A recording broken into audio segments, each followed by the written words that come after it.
This is Junaid Ahmed. I've got AIR third in Civil Services Examination 2018. So the purpose of making this video is to help the students who are thinking of preparing this exam. I started my preparation in 2014. So I'm not the person who cleared this exam in first or second attempt. It took me 4 years to clear this exam. In my fourth attempt, I got into the services. So I have certain experience which I want to share with you people, the journey which I had and the preparation tips which I want to give you people. There are certain mistakes which I committed, so I want to share with you people so that you should not commit those mistakes. So for a beginner, the first thing is the question which comes up is when to start. That is the first basic question for the beginners. I've seen many people asking me that whether we should start the preparation in graduation itself, or I've received calls of students who are in 11th, 12th class asking me whether we should start preparation during 11th, 12th. So I want to clear this thing in the very beginning that when you are into your graduation or into your schooling, you should focus more on that part. That is very important because the knowledge which you will acquire there will ultimately help you in clearing this exam. So the basic focus should be on your graduation. That is the first thing. So when to start in the end years of your graduation, you should have a goal that you want to clear the civil services. But in the end year of graduation, you should start focusing on this exam. Second question which comes up is how to start. That is a very important question because the syllabus is very vast and it is very difficult for the beginners to understand the pattern of this exam. So here in this video, I am going to share some mistakes which I committed so that you can have a good overall plan for clearing this exam. So first thing is you need to understand certain things before starting your preparation. And the first thing you need to understand is the time period. At least 2 to 4 years are required for clearing this exam. Say if you clear this exam in first attempt also, then also it requires 2 years because you start your preparation, then the whole circle of exams completes in 1 year, and up to the time you go to the academy it takes around 2 years. So you should have this period in your mind that it will take minimum of 2 years and it can go up to 4-5 years. So you should be ready for that. That is very important first thing that you need to understand. The second thing is, as everyone knows, UPSC is called as the mother of all exams. So you require ruthless determination in this exam. Everyone know it's a fact that the success ratio of this exam is very less, to the tune of 0.1%. Lakhs of candidates appear in this exam and only few get selected. So ruthless determination is what is required for this exam. So this is second most important thing. There is no space for committing any mistake in this exam. I've seen people who have given interview and then they have plugged in prelims. There is no space for committing mistake. You need to understand this thing. Third thing you need to understand before starting your preparation is that the exam, it's a long process and you'll see many failures during this exam. I'm telling this based on my experience. I've failed in prelims, mains, interview. So there are a lot of failures. So you need to prepare your mind. You need to prepare yourself for these failures. If you'll be ready, if you'll accept these failures, if you'll see it in a positive perspective, then they'll teach you a lot. So these few things are there that you need to understand before starting your preparation. So now I'll come to how the whole strategy should be to prepare for this exam. So basically what happens in our college system, normally it is the case that in June the graduation gets complete and people start preparing for this exam. So what I have made is I've taken June as the starting point, and from June to next 2 years I've made this plan because at least minimum 2 years are required for this exam. So when you come in June, suppose you are starting your preparation. So the first thing what you have to do is you have to cover your basic NCERTs.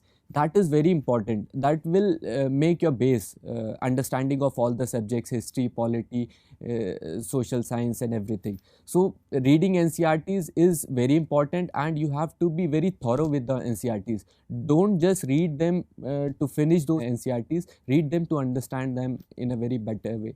So that is very important. In June, the first thing you should do is start with the NCERTs. Some people ask this question whether coaching is required the moment you enter this UPSC preparation, whether coaching is required or not. So I'll say that in the starting, coaching helps you in putting you in a particular direction because a lot of things are required to study. So what to study, what not to study, they segregate these things. So it helps you. But if you are confident that you can do without coaching also, it is up to you. Many people have seniors, many people have aspirants who help them in this journey. So it's up to them how they decide this thing.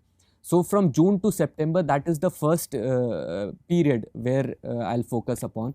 The first target is NCERTs. As I have already said, you need to cover these NCERTs thoroughly. The second thing is your optional. You have to select your optional very wisely because ultimately your selection depends on the marks of optional. So when you're coming after graduation, the main reason behind selecting your optional should be your interest. Many people say that I have particular subject in graduation but I'm not comfortable in it. So you should not go for it. If you are very comfortable in your graduation subject, go for it. It doesn't matter what is the trend of that particular subject, how many marks are coming or how many students are taking that subject. If you have interest, if you think you are confident you can get marks in that subject, go for it. That is, interest is the main criteria before selection of your optional. So I'll say that what I did for my optional selection, I shortlisted few subjects like geography, history and political science. I read few books of these subjects and I realized that geography is the subject that interests me more. So I took geography as my optional. Your interest should be the main criteria behind your optional selection. So June to September, June, July, August, September, these 4 months are there in the starting. So you have to start your GS preparation and optional preparation simultaneously.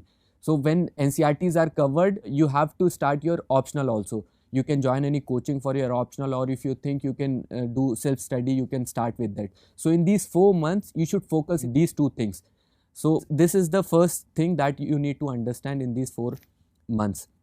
And also the syllabus and previous year's papers, they are very, very important. When you start your preparation, focus on these two things. At least for 1 and 1.5 months, you need to analyze the previous year's papers and syllabus. They'll give you an idea what UPSC is asking and what is the demand of UPSC. The easier it is for you to understand, the easier it will be for you to clear this exam. So focus on this part.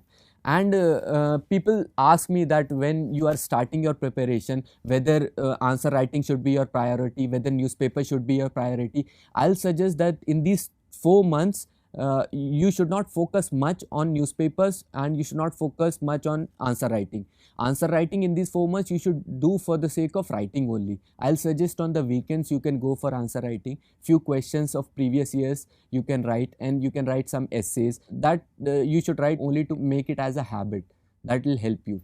And newspapers, I will suggest you should not read newspapers, you should not spend unnecessary time on newspapers.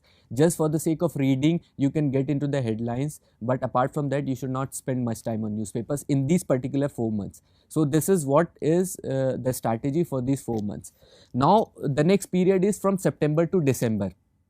So this is the period when you are done with some part of your general studies, you are done with your optional. So you have a basic idea of what UPSC is all about. From now onwards, the role of newspapers and current affairs becomes important. Now you will be able to understand what you need to read from the newspaper, what you should not. That will help your time. So from September to December, you should focus on newspapers and current affairs because they will help you a lot. So in June to December, the first period is June to September and September to December. In this whole period, the first reading of your GS and optional should get completed. This is very important because after that you have to focus on other areas also. So up to December, if your first reading is complete, then you can focus on your second reading.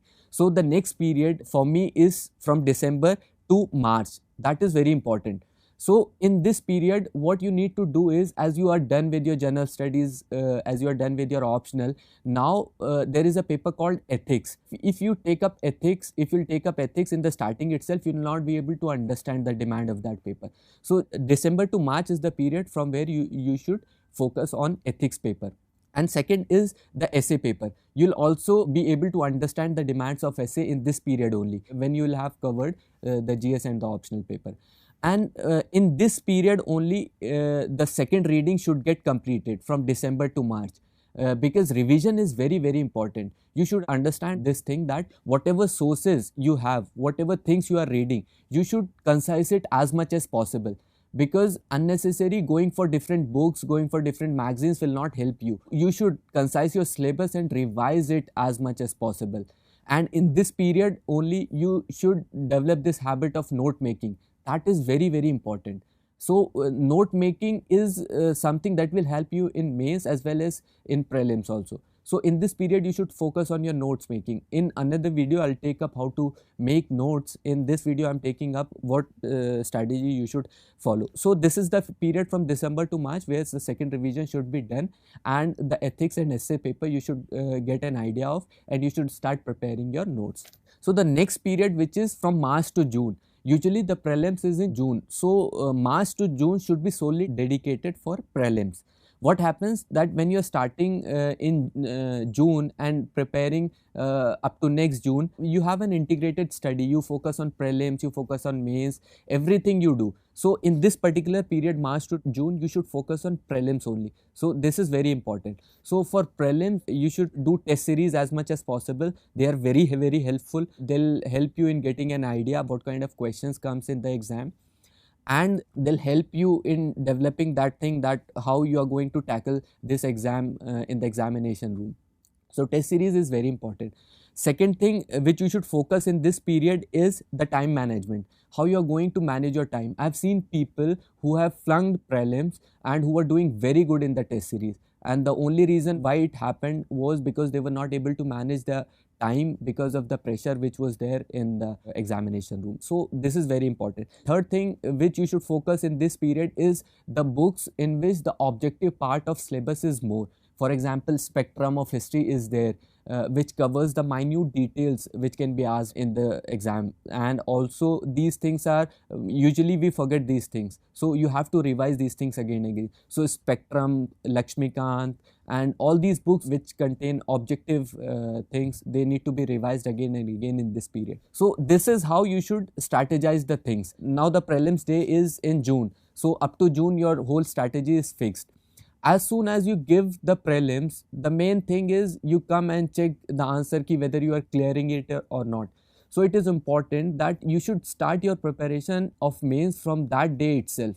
If you think that whether I am clearing or I am not clearing, you will waste your time, because 1 month it takes for UPSC to give the result for prelims exam. So you start the preparation from the next day itself of prelims. So now you have a time period from June to October. Mains is in October. So what should be your focus in these June, July, August, September, October, in these 4-5 months? Your focus, main focus in these months should be answer writing. You should understand this thing that if you will not practice answer writing, you cannot clear mains. It is an essential part of mains. So you have to focus on answer writing. I used to write every day 7 questions for an hour, and I used to sit with my group mates and used to discuss these things. So it helped me a lot. So focus on answer writing, that is the most important thing. It doesn't matter how much you know, because I'm sitting here selected in the examination, but still I don't know many things. So don't think that your syllabus is complete or not, you know many things or not. Just start writing from the very first day after clearing the prelims. So this is the thing. The next which you should focus on in this period is the test series again. A test series is something which will give you an idea how you are going to manage your time in the exam, because 3 hours are there and 20 questions are there. How you are going to finish it up, that is very, very important. The first task is to finish the questions. So test series will help you in managing your time for mains examination. The third thing which you should focus in this period up to October is your current events and your notes. That is very, very important. Whatever issue is coming up, you should link it with the syllabus and you should make your notes of that particular topic. That will help you in preparing for mains. What happened when I went for writing the exam, whatever questions were there, either I had note of those particular questions or I had already written those questions. So that should be the thing, that you should have practiced. If you'll start thinking there that what I should write in that particular question, then the time will get lost and you'll not be able to complete the paper. So these things you should focus in this period: answer writing, test series, your current affairs notes, and your revision. That will help you a lot in your mains examination. So this is up to October. When the mains will get over, you'll have a period of 2-3 months where you'll have to start your preparation for interview. After October, after giving your mains, you should not wait for your result. It takes around 1.5 months. You should start your interview preparation. And for interview, what is required is your opinion, your decisiveness, how expressive you are. These all are things which the interviewer looks in the candidates. So what you should do is you should read newspapers thoroughly during this time. If possible, 2 newspapers you can read. You should make opinion on various issues, particularly debatable issues. You should be confident while presenting yourself. You should have an opinion. These all things are very, very important. Second thing is the mock interviews. They are also very helpful. When you give mock interview, the interviewer, they tell you what problems you have, what things you can improve upon, your verbal, non-verbal issues which are there. So they'll help you refine your personality. So you can go for 2-3 mocks for this thing. And third most important thing is your DAF preparation. That is very important. When you're going for interview, the interviewer mainly asks questions from your DAF only. Your educational background, your place of working, or whatever things you have in your DAF, your hobbies. So you should prepare your DAF thoroughly. Most 80% of the questions from the DAF only. So these are some important things which you should take into consideration while preparing. So I've given you a basic idea from June to next June how you are going to prepare for prelims, mains and interview. I think this will be helpful for you people. In the end, I want to say one thing, that every topper gives his own strategy, how he prepared, what he has done, but every individual should devise his or her own strategy. I have told you many things. If you think they are good, you should take them, and if you think that you can improve on them, you should definitely go for it. So it is upon an individual's strength how they can prepare for this exam. Okay, wish you all the best, and I hope this video will help you in preparing for this exam. Thank you. Don't forget to like, share and subscribe to our channel and press the bell icon to never miss an update.